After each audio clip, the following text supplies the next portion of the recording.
আসসালামু আলাইকুম রহমতুল্লাহ। আলহামদুলিল্লাহ, আল্লাহ তাআলার শুক্রিয়া। আজকে আমি আছি আল্লাহ তাআলার ঘরের মসজিদের ৩য় তলায়, মহিলাদের নামাজের স্থানে। এইখানে মূলত শুধু শুক্রবার মানে জুমার নামাজ পড়তে আসে সকলে। আর বাকি ৬ দিন এইখানে ছোট বাচ্চারা আসরের নামাজ পড়ার পরে মক্তব পড়ে। আসরের নামাজের পরে মূলত মক্তবটা হয় এখানে আমাদের মসজিদে। যেহেতু আজ বৃহস্পতিবার, তাই আগামীকাল এইখানে নামাজ হবে। আর এইখানটা ভালো করে পরিষ্কার করতে হবে, কারণ এখানে যেহেতু ৬ দিন বাচ্চারা মক্তব পড়ে, ওরা অনেক কিছুই খায় এখানে। যেমন এইখানে কদবেলের মতো অনেক কিছুই খাইছে, আবার ফালায়ও রাখছে। আবার দেখা যায় ওরা জানালা খুলে চলে যায়। জানালা খুলে চলে গেলে বৃষ্টির পানি এসে ময়লা জমে যায়।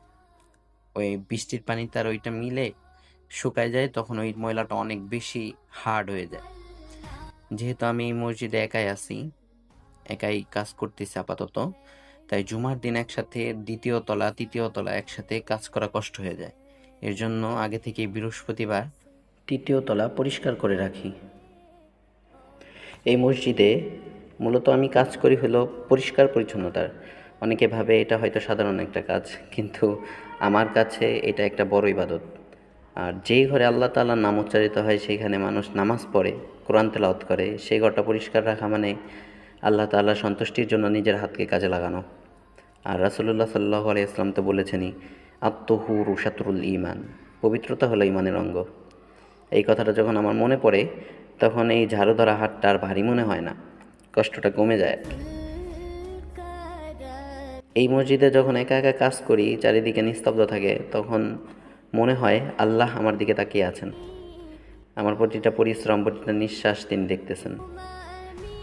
আমরা যখন অনেক সময়, বেশিরভাগ মানুষ বড় বড় কাজের পেছনে ছুটি, কিন্তু ভুলে যায় আল্লাহ তাআলা ছোট কাজকে অনেক সময় বড় বানিয়ে দেন, যদি সেটা শুধুমাত্র আল্লাহ তাআলার জন্য হয়। মসজিদ পরিষ্কার করতে করতে আমি একটা জিনিস শিখছি, সেটা হলো নিজের কাজকে কখনোই ছোট মনে করা যাবে না, আর নিজের মধ্যে কখনো সংকোচ রাখা যাবে না।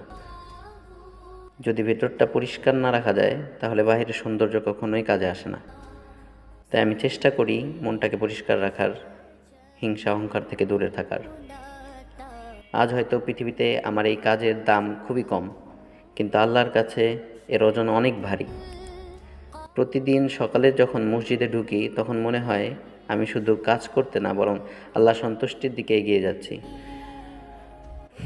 এই কাজটা আমাকে শিখিয়েছে ধৈর্য ধরা, নম্রতা, কৃতজ্ঞতা। আর আমি গর্ব করি না, বরং তৃপ্তি পাই